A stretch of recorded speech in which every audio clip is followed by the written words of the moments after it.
What is going on, everybody? We are back once again with another edition of Wrestling Republic's daily broadcast. It is Wednesday, March 19th. We are nearly 1 month away from WrestleMania, basically, my friends. As our good friend I Make Beats pointed out here, we are slightly late. I apologize. I will take the blame, but it really is someone else. And it's not who I'm going to introduce first, I'll tell you that much. It's a Wednesday, and I've got the Tuesday Night Delight with me from all the way out in the DMV, back-to-back days. Just us two. What's going on, Shotty? How are you? What it do? What it do? I'm good, bro. It's Wednesday. You know what that means. AEW Dynamite. I'm excited for it. We got some fun matches announced for the night, and I'm excited about a couple of these topics. Not so much the second one, but the first one I like. We'll get to it for sure. I hear you. We will talk about it. But also, Shotty, before we get started, you do know that it's March, and that means March Madness, which also means buzzer beaters. And we just had one today from our good friend Chaos, the buzzer beater, right at the end of the countdown. Good to have you, Chaos. What's going on? Oh yeah, never. Never. What's that saying that it was a never on schedule but always on time. That's what I am. Exactly. So yeah. Happy Wednesday, everybody. Good to be here, and yeah, this is going to be a very fun episode, especially with certain topics, especially the third one. I'm looking forward to talking about, but yeah, I can't wait straight to get to it. Can't wait to get to it with y'all. So yeah, I'm excited about it. Let's get. I'm glad you're excited for the topic you get to talk about, because I don't know what I'm gonna talk about it when we get to it, because I don't know what's going on in Ben's little like creative mind space right now for that to be some sort of news that we got to talk about. I'll tell you, I've got some interesting opinions on it, though, Shad. I think it might surprise you even how funny this topic turns out to be.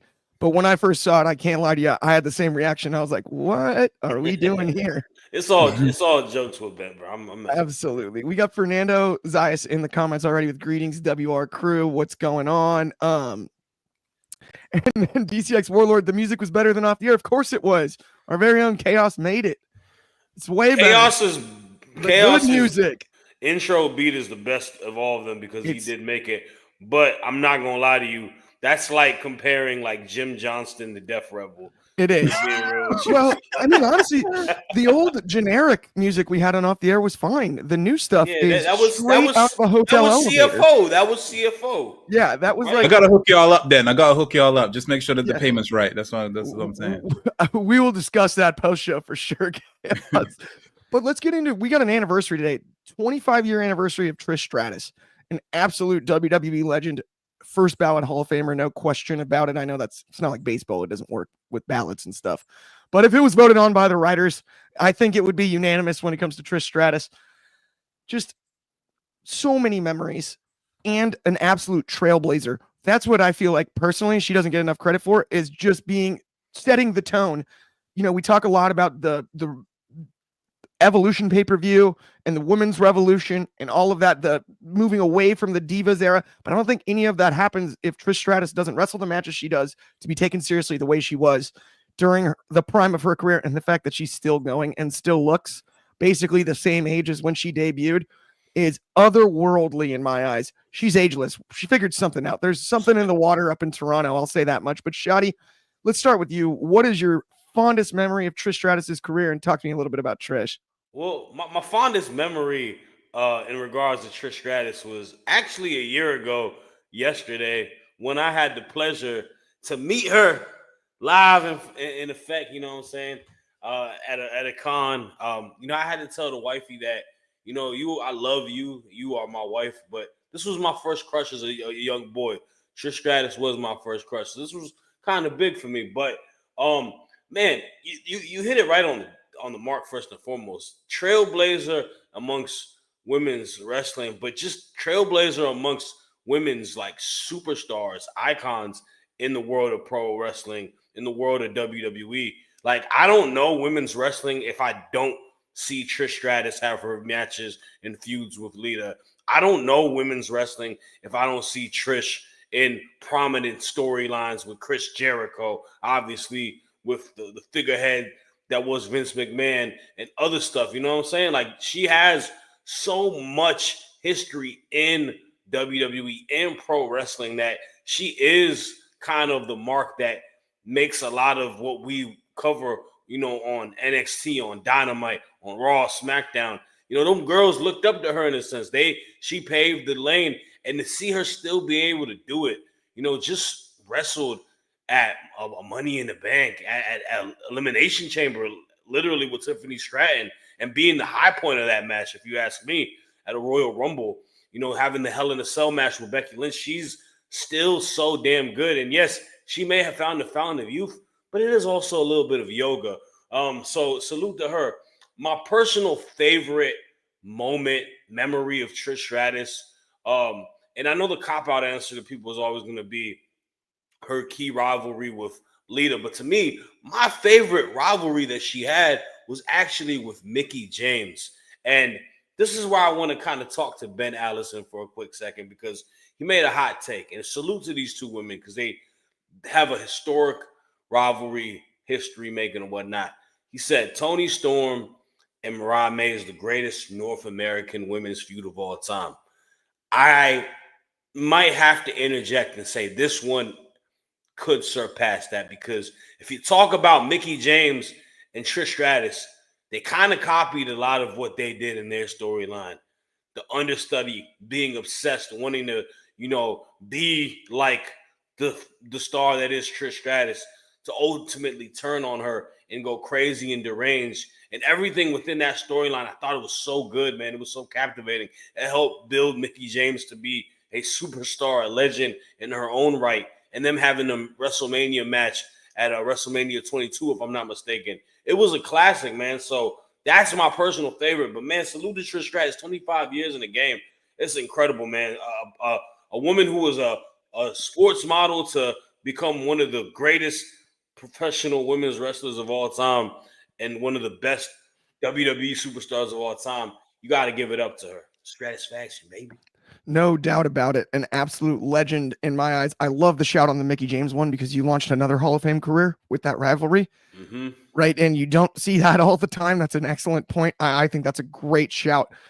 Chaos, though, I got to get your fondest Trish memories over the last 25 years. No doubt about it. Let's hear it.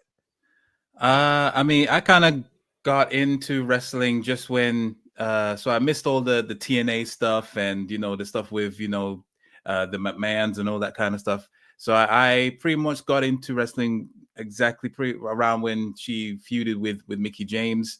Obviously, me being, a bushy-eyed teenager at the time, seeing all the stuff that they were doing and stuff, that was pretty much an eye-opener. But yeah, that was pretty good. But yeah, my favorite moments was definitely, especially her heel run when she turned on Christian and she turned on Chris Jericho and got with Christian. That was pretty wild, and I feel like it was definitely another side to her that no one's ever really seen before. And it wasn't your typical heel.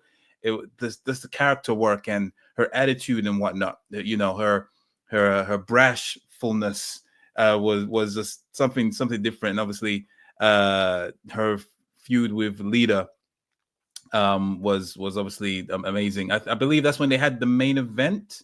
That was the Raw main event. Yeah. And that's one of the most iconic main events in Raw history. So definitely some memorable moments in that run. So yeah, I would have to go for that entire heel run. Just made me fall in love with her, and she's one of the best workers for sure. 1,000%. And I mean, we've got some agreements here. DCX Warlord with her turning on Jericho for Christian for sure. Yes, I love that. Absolutely. You also mentioned that she walked so Tiffany could run. We've got Fernando Zayas with her. My fondest memory of Trish is her classic feud in matches with Lita and Mickie James, paved the way for Charlotte, Michelle McCool to the current champion, Tiffany Stratton. Yes, I would agree 100%. I Make Beats added that he feels bad for Trish because WWE exploited her, but utmost respect, amazing. And she is a Mount Rushmore women's wrestler. And I would say that even makes her career more impressive. Sorry, Shadi, I know you were about to add something there, but I'm like, she talked about it when I went to the meet and greet thing that she had. It was her. It was a little like a seminar with her and Lita. And somebody asked that, a fan asked that, whether you find that appropriate or not for a fan to ask somebody that. That's on you. I don't think it is, but she, confidently says, she's like, I have no regrets in anything in my life in pro wrestling. She's like, I took the ball and ran with whatever. I never felt uncomfortable personally in the situation. And you go through the trials and tribulations to that we don't have that no more at this point, right? You know what I'm saying? Like, yeah, I agree. Oh, sorry, go on. Go right ahead. No, I was just gonna say, that she said also, not, I'm sure she said it there, but she said countless times that she never felt out of place or exploited when she obviously had to walk around, bark like a dog, and all that kind of stuff. She took that all in stride. I think she said there was only one time where she kind of went against something. It was during her Mickie James feud, and then ultimately that made her lose the match that they had at Mania. So she was just wondering, I don't know if she was coincidental, but there was some crazy angle they pitched to her, and she obviously went against it, and that happened. So, but yeah, she definitely has openly said that she has no regrets for anything. And I think it's a testament to her mental toughness to be the trailblazer that she was, and still put on those great matches. Her reputation is much deeper than just some of those moments. Mm-hmm. I mean, my favorite, I would probably agree with you, Chaos. It's either Mickie James or the Lita main event at Raw. There is just something special about the first ever women's main event at Raw that I would probably lean there. But before we stop talking about Trish, I do have to tell a classic, really funny Trish Stratus story, because it's an all-time quote from my dad. I got a WWE magazine when I was probably, just at the age that you maybe it was a little bit much, with the Stratus poster. And so, I had Yeah, Dad, I'll be back in about 5 minutes. Thank you. No, I wasn't even old enough for that yet, right? To be honest, I had to have been like maybe 11, at most 10, right? Like I was barely even old enough to you start being interested in girls, but you're not 100% sure what's going on. And I've got the poster and I'm looking and I'm thinking about hanging it on my wall. And I'll never forget, it's one of the coldest lines of all time. My dad just looks at me and he goes, "Hey, buddy, I wouldn't hang that on your wall. Your mom still makes your bed." Clark had broham by the end of the night, bro. he was like, "Hang on to that thing, but I'd go top drawer with that if you want." And there's always the classic, what is it, SmackDown, Here Comes the Pain. Was it Here Comes the Pain where you have her the loading screen. Loading screen. And I always used to get us in trouble. And it always popped up when your mom or dad walked in. Worst time, buffering. Man, you know what else was a classic moment of hers? When she had the face mask. Oh, yes. You see so many women's wrestlers play that role nowadays, but she's the one that kind of had that out the gate with the face mask. She played the face mask role as well as anybody. And the interesting part is, if I remember correctly, she timed it pretty perfectly with when Rip Hamilton started wearing it. Yes, yeah. And so it was in popular culture, right? Like the wearing the mask was almost, it was either cool or it was just noticeable, right? It was when you started to see stuff like that. And so the timing of that was great. Yeah. Also, I just want to say that loading screen, it wasn't Here Comes the Pain. It was SmackDown 2. Yes. Okay, it was SmackDown 2 that had it. And on PlayStation. Yep. That was yeah. It'd just be stuck on that one, right? As soon as it had the longest loading screen.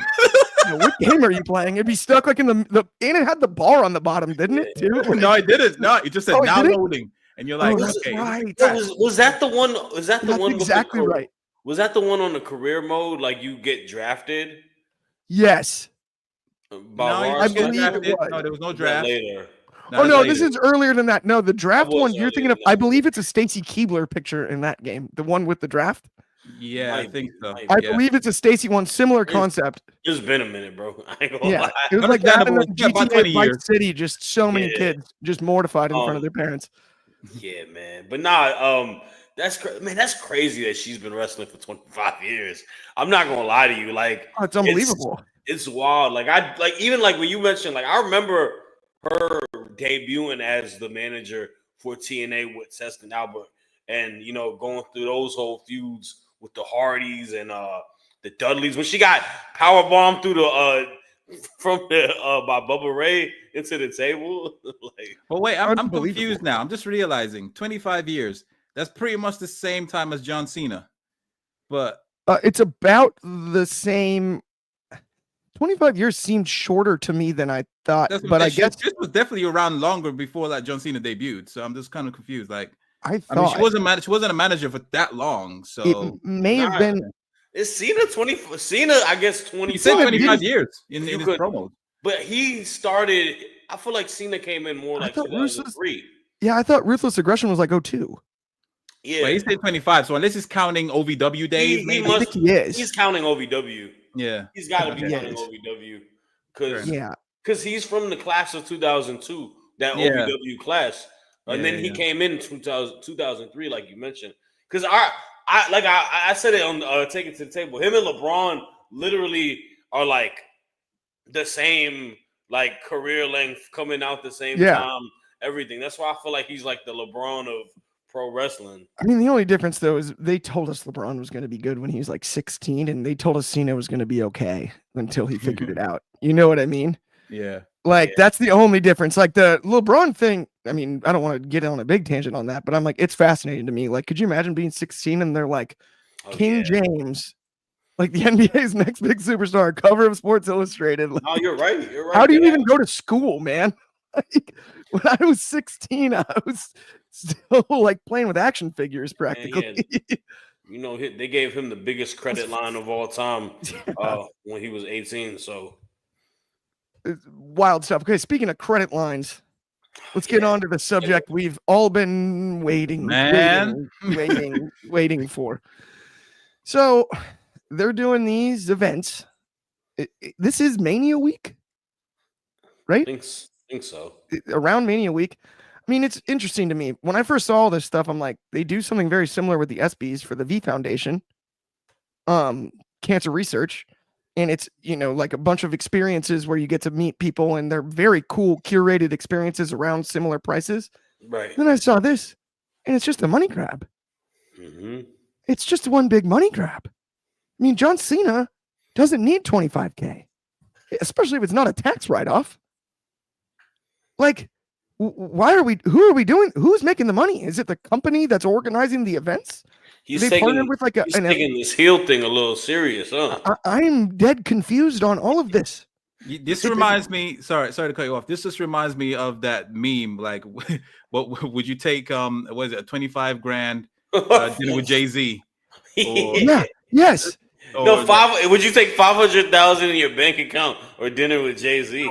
Yeah, that's what it reminds me of. Yeah, it's like not dinner this with is Jay-Z. Worse. You're not getting paid. You don't even get paid if you say no. You got to go to. You have to pay, and you probably got to buy dinner too. So I've got the prices here. It's $25,000 for a dinner with Cena, and supposedly there's going to be like you get to bring a lot of people.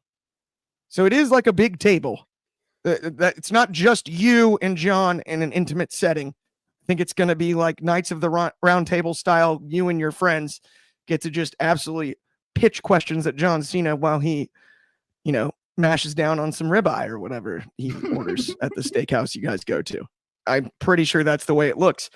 $9,000 for a Cody bus ride. Okay.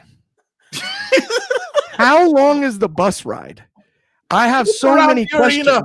It's around. It's just they do a lap around the parking lot, and you get to. There's a DJ, and you all dance with Cody in the party bus. Or how is it a school bus? What kind of bus are we looking at? Is it Cody's bus? That'd be interesting. Bus. Yeah, it's got to be Cody's bus. Wheatley bus, right? This is but where is he gonna? Is he just gonna do a lap around the stadium, or is he gonna bring you from your hotel? Do you get to ride with him from wherever the bus is to Vegas? I don't know. I mean, if you're sleeping on the bus, $9K seems like a steal. Right? If you get one of the bunks or something like that. I mean, it could be. You get to live on it for like how big is this meal? I believe the meal's comped once you already pay. So I think it is like a full steak, like multi-course, really nice. I was looking at the place that they mentioned. I don't know the name of it, but I was looking at the restaurant when I was doing my research. I can't remember the name off the top of my head. I apologize. If anyone looks that up, let me know. But it is like a big steak dinner.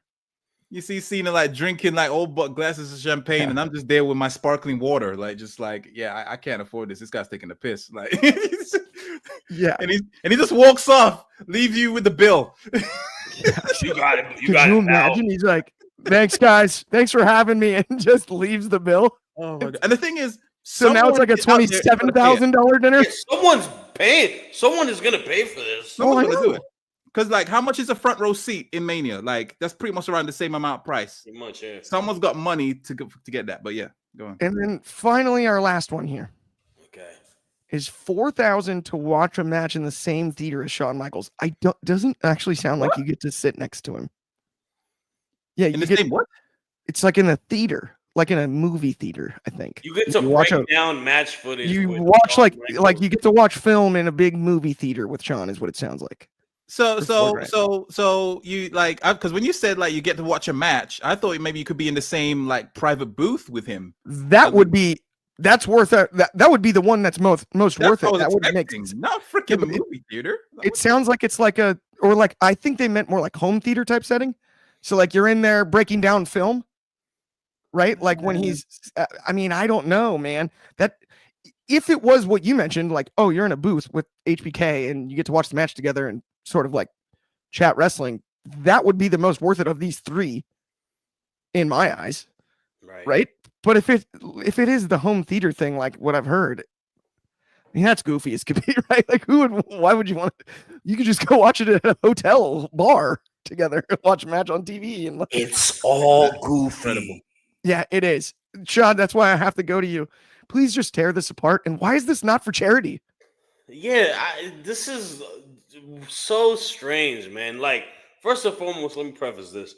I'm not one to pocket watch. What people want to spend on their tab, they can spend on their tab. I just don't understand what is the nuance of spending thousands of dollars for a meet and greet that might be a little bit longer in a more intimate setting, whatever it may be. That's a lot of money, man. $25,000. That's like a good chunk of a person's salary on a year. You know, 10,000 to go on a bus ride with Cody? That's a big chunk of what I could buy, pay a good part of my mortgage with that. And then 4,000 with Shawn. Like, I just don't see what is the purpose of this, why this is so expensive. And this does go back to WWE, because you even talk about the ability of having meet and greets and not a little bit more difficult to allow fans to meet the wrestlers and whatnot, not having the ability to let wrestlers go to cons as much as they used to, and it being expensive. Like, I remember when I went to the Becky Lynch book signing, which was a smooth $40 to get a book signature, a whole little like show that she got to talk about her book and all that. But I was talking to people who go to these meet and greets, and the guy was like, yeah, this is crazy. This is only $40. She's going to be out at Mania next week, and it's like $350 for a meet and greet. And it's like, it's a lot of money, and I don't want to like shame people for these opportunities, because, I've done it before. I was like, you know what? I'm going to a con. I'm going to meet Trish Stratus. I'm going to do it for the F of it, man. I just won my fantasy football title. I had to make that flex, but $25,000 to have a dinner with John Cena? Like, I don't know. I feel like if I was John Cena, I would feel pretty cruddy. Like, gimmick alone, like, just as a man, like, these people are spending a shit ton of money just to have you in their presence. Like, you're a human at the end of the day. You know what I'm saying? Like, I know the question is, what would I pick, right? I'm not picking any of it, Ben Allison. I'm not picking any of these three. I have a newborn son. I got a mortgage. Who am I to be so fiscally irresponsible to spend 25 G's to have dinner with John Cena? Do you not? This must be some sort of weird kink for somebody, because they must like being bullied and yelled at. Because have y'all seen John Cena in Total Bellas? Do you see how no, not lately. This is John Cena in his element. He is going to yell at you if you use the wrong fork to eat the salad. He is going to yell at you if you don't have your napkins folded in the right way. He is a damn bully in there. All right, I don't want that. I'm a simple man.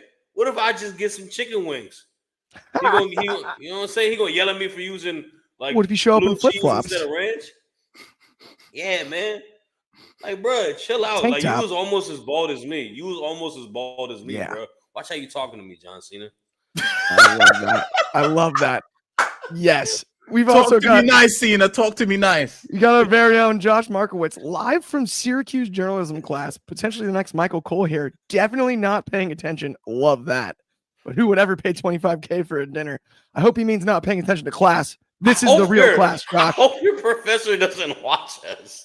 I hope Just you leans mean over. not paying attention to your professor and paying attention to the real class. His Here with me, professor- Shad and Chaos. His professor's gonna like watch this after. He'd be like, Josh Markowitz. Oh my gosh. F.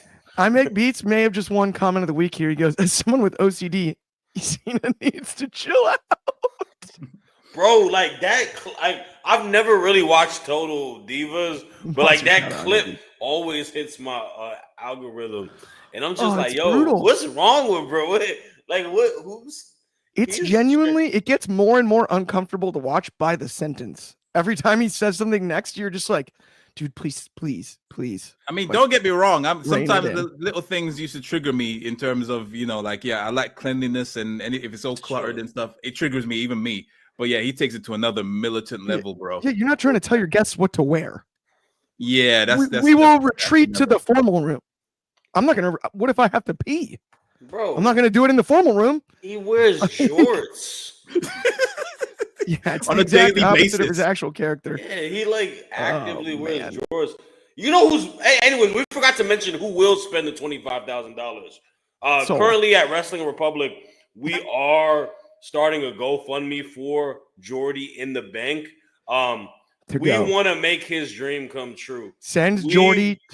Give Jordy to Cena is what if you Google it, that's how you'll find it. Yeah, so if you guys in the comments are so kind, really care about a fan in Jordy, donate to this GoFundMe link. Even though it's a bit of a fraud, because like the clues in the name, Jordy in the Bank, so he shouldn't really need money. So it's a bit of a fraudster in that, but it is what it is. It is what it is. Okay, speaking of, he about to buy it on his own, ain't he? Let's talk really quick about. Let's pay some bills, boys. Let's talk about the Etsy app. If you haven't already downloaded it, what are you doing? Head over to the App Store, either on your Android or your iPhone, whatever you got. It's on the Google Play Store as well. You can find it. The upcoming stream section, that's where you're going to find us every single Sunday. Me, Takes, sometimes Ben Allison, Big Ant, you, all kinds of creators on there. And the best part is you can jump on and argue with us about John Cena or Cody Rhodes or whatever you'd like if you want. As long as you just got a phone with a camera and a microphone, you don't even have to turn the camera on. You can just talk if you'd like. But download that app. You will enjoy it. Let's keep today's show rolling, though, and let's talk about maybe a little bit of a happier announcement, I would say. Wouldn't you, Chaos? Considering you are the resident. The only person on this show that this matters to. Yeah, yes. Non-United States guy. I'm going to ask you about the new European tour that they've announced. Talk to me about it, Chaos. Yeah, so they've announced a Road to Clash in Paris. Was it Clash in Paris tour? And yeah, they're traveling all over. They love us so much. They're gonna visit us twice. And it's definitely doesn't have that feel of how, again, with the old regime where they just threw a couple of house shows to us of people of a bunch of mid-carders, and that's it. Like, they're really hyping this up. It's evidence with this current tour that they're doing. So yeah, no, I'm happy that they're coming around. They're going to be in Cardiff, Birmingham. What else did they say? I got the list here. 1 second. Yeah, so Dublin, Manchester, Liverpool, Leeds, Newcastle, Cardiff, Birmingham, and they're going to finish off in Lyon, France.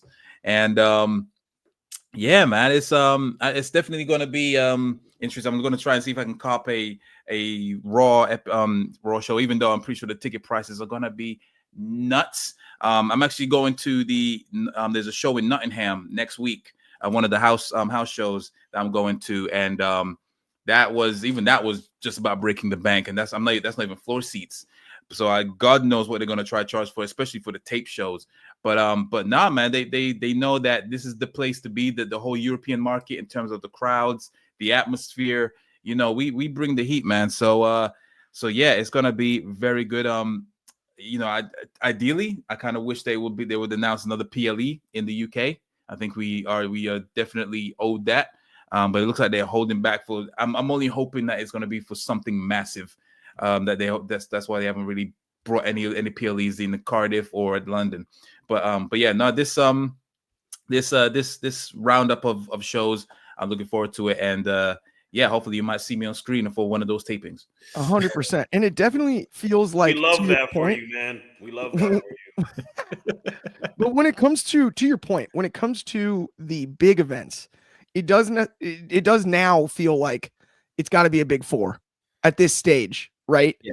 If they're going to announce a big PLE in Europe as a region, it's got to be one of the big four at this stage. We've seen Money in the Bank, we've seen others, right? It now it's time. SummerSlam, we haven't seen that since '92, right? Like I was one, so I totally remember it, but at the same time, I was a few months. I do feel like surely like they're really holding out, because I know for a fact this is WWE. They're petty as hell. They want to hold out to break the record currently at Wembley Stadium. Yeah. But yeah, I guess they're just waiting for the UK to pony up. But I think obviously ideally we want the Mania, but obviously that's not going to happen for a good couple of years. And yeah, they said maybe they said, yeah, maybe we can give you the other ones, the other big four. No, we want Mania. So yeah, maybe that's why they're holding out. But yeah, it's been far too long. We definitely need one. Because the last one was what, the one in Glasgow? Oh, as Triple H said, in Glasgow. Yeah. No, you know who says Glasgow the coolest at WR's Big Arch? Archie says it really cool. He's like, Glasgow. I can't even do it, but it's wicked every time he says it. It gets me every time, Chaos. Clark's like face gets red and he blushes. Oh no, it tickles me. It makes me laugh. You know what it sounds like? Is like somebody reading the word in an audiobook. And that's why it gets me so good, right? He's got elite pronunciation. Like the really proper reader of an audiobook is like Glasgow, Scotland. And you're just like, oh man, that's exactly how they're supposed to say it. Glasgow, as I make beats says. That's hysterical. Glasgow. Now, you said you were going to the house show though, right, Chaos? Yes. Next week. That is the move. I think if you're gonna, especially like you're saying with the ticket prices, I know they're high no matter what. If you're gonna, they are actually putting the effort in these house shows as well. Like the one I went to last year in Cardiff, the main event we got was Cody Rhodes versus Solo in a steel cage match for the title. Usually we don't get that kind of stuff. I think they're gonna have Gunther and AJ in a steel cage match. Yeah, and this one apparently we're gonna get Gunther and CM Punk in a steel cage for the World Heavyweight Championship. And that would hurt absolutely nobody. That's what I'm saying. So they're already putting their effort. So yeah, even if I don't get the tickets for a tape show, I'll be just as happy with it with a house show, because they're really putting in the effort with those. It's way better than when it was just a bunch of mid-carders like the League of Nations versus flipping R-Truth and The Miz. That was one main event that was really bad. So yeah, I totally get it too. And I mean, that's the thing though, is house shows, like you mentioned, you're going to get more wrestling. You're going to get actually more action in the effort and everything. You might get 8 matches, right? Exactly. It might be bigger than a PLE card if you really think about it, depending on the night.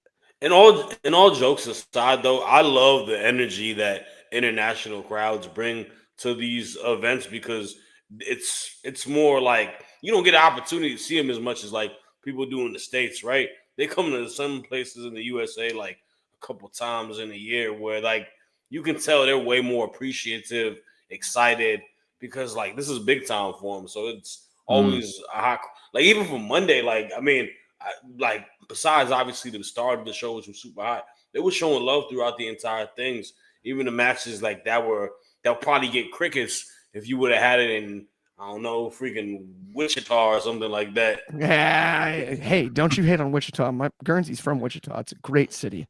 Sorry, Guernsey. Excellent barbecue. It is 2.5 hours away from anywhere, though. It's hard to get to. I'm sure. We've got I Make Beats with speaking English correctly. I sound more like Osprey, bro. That cracks me up. I didn't even realize. I forget I Make Beats is from y'all's part of the. I laugh. I'm like, I have half a Midwest accent. And now I've lived on the West Coast so long. Like I'll slide in surfer stuff, and it's just like I sound goofier than anybody. Who am I to talk about how anybody pronounces anything? I Make Beats. If you have a page on your IG that makes beats, follow me on Instagram so I can hear your production, because I want to know if you really make beats, bro. Yeah. And we might need to do a face-off or a clash. You never know. Boom. Producer for producer. We're starting a new reality show here. I rock with I Make Beats though, man. That's a Yeah. good dude in the comments. Man. Long time friend of the show. Let's go to the main event of the evening. Let's preview Dynamite, guys. Dynamite's on tonight? Oh my God, sorry. It is. It's a Wednesday, and you apparently didn't know what that meant. Stacked show, I might add. It is. It is. Okay, let's start with Chris Statlander and Megan Bayne. We've got Mercedes and Billy Starks. We've got Speedball Mike Bailey. Winner gets an international title shot, taking on Orange Cassidy, Ricochet, Mark Davis. That's a big one. I'm all over that. The Fatal 4-Way. Sorry, I got confused on that. I'm trying to read them in like reverse order here off the teleprompter. And then last but certainly not least, we've got the street fight for the AEW World Championship. Jon Moxley versus Cope, which once again allows for legal outside interference. So I'm just as confused as anybody. I don't know what to talk about that one. But Chaos, I'm going to go right to you first. I mean, what are you looking forward to most on this show? Any chance Cope takes the title off of Moxley tonight?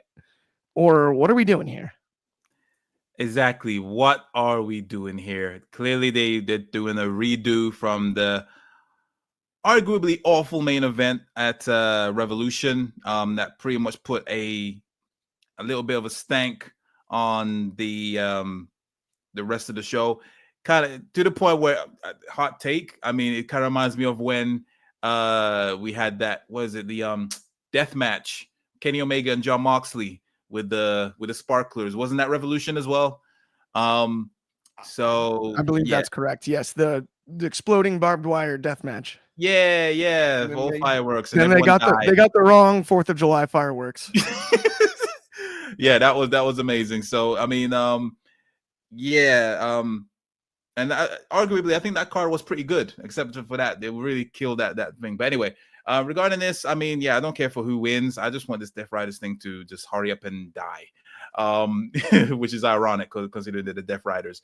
But yeah, no, it's if Cope wins it right now, it doesn't really mean anything because I kind of hope that he actually won it at Revolution and then Christian actually cashes in and wins. But they've obviously thrown that away. So yeah, let's see what happens with this. Probably Cope does win, but the match I'm mainly looking forward to really is the Billy Starks versus, is it Mercedes Moné? Is that tonight? I believe that's for the previous title. That one is good. I think that one has the most momentum that I'm looking forward to, especially with the controversy that Mercedes Moné kind of caused the past weekend. But yeah, no, her match at Revolution was great. I'm starting to like the momentum that Moné has, and yeah, I like Billy Stark. She put in great matches against Athena, so yeah, I'm looking forward to it. So yeah, it should be a good show, I guess. Absolutely. I am fired up about a lot of it. The Cope Moxley thing, I'm with you on the Death Rider storyline. It's brutal. Something has to change. Yeah. Or just end it. It's one of the two, right? Either pull the plug or twist it in the socket so there's at least some electricity, right? Like, to be fair, I don't, just thinking about it now that Swerve is gunning for the title. Yeah, I don't think he's gonna win it. Moxley's gonna retain, and then Swerve is he has to be the guy to take down Moxley. So yeah, Swerve was so over too in LA. It was unbelievable. We got a few comments here. This one I thought was really interesting. He said the Moxley versus, this is from Fernando Zayas. He said the Moxley versus Cope rematch is all about Jay White going back to his roots and he turns on Cope. That would be interesting. I don't hate it. I Make Beats said he would love to see him put the belts on Cope. And then he also said he wants Speedball to win the 4-man.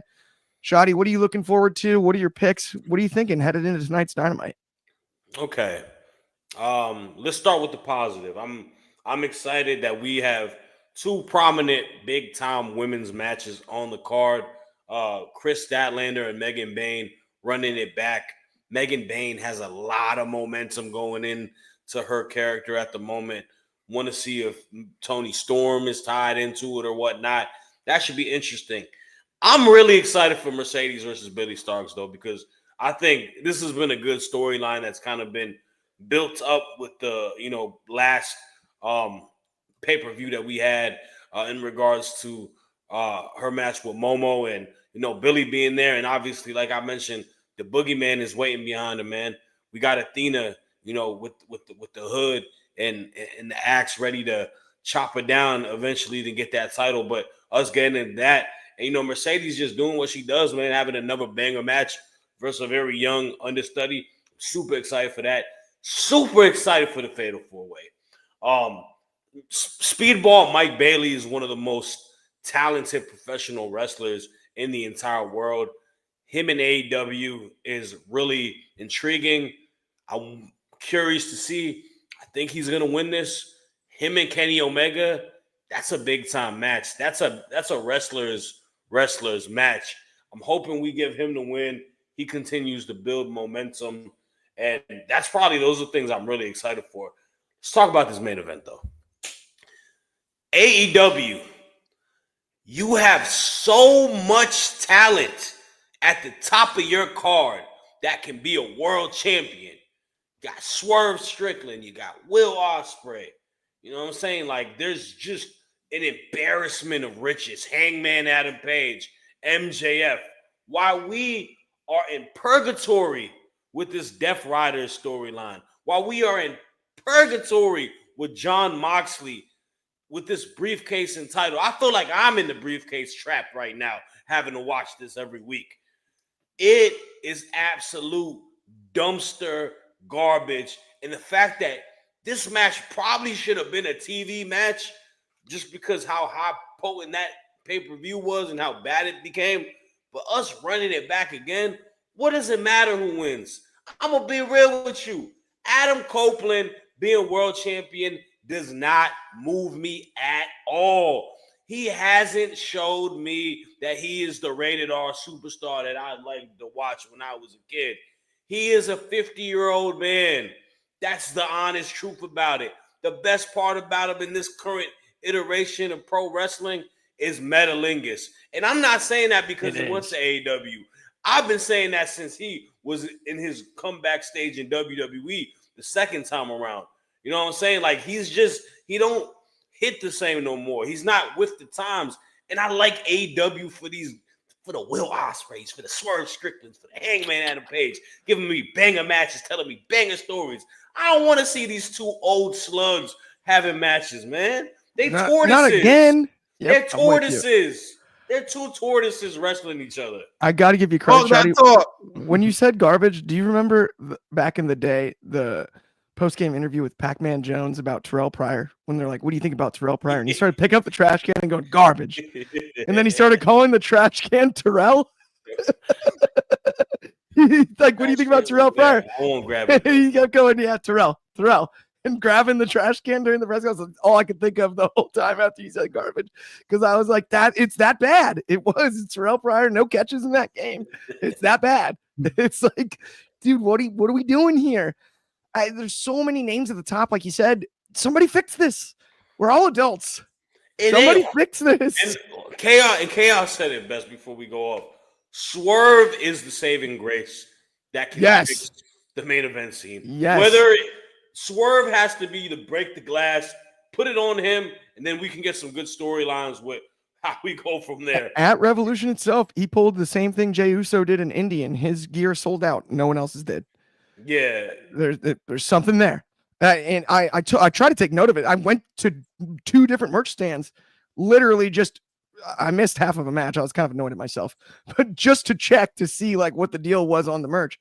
I got the last shirt at one of them in my size, and then the other one was completely sold out. So I was fascinated by that. But that will bring us to the end of today's show. Thank you, everybody that tuned in. As always, if you haven't liked and subscribed, please do. Check out all of our shows. Of course, you see Take It to the Table Behind Chaos there. We've got Off the Air last night if you needed to find out what happened over on NXT. We've got Sold Separately coming up. All kinds of good things here on WR. Of course, Allison Analysis. But once again, thank you for tuning in. Everyone have a great Wednesday. Enjoy Dynamite. Enjoy the whole week of wrestling. We'll be back tomorrow. Same time, same place. That's 1:00 over here on the West Coast for me. That's 4:00 on the East Coast and 8:00 still in the UK. That one's still the same. And then, of course, 10:00 for my friends in Hawaii. Have a good one. We will talk to you soon. Peace.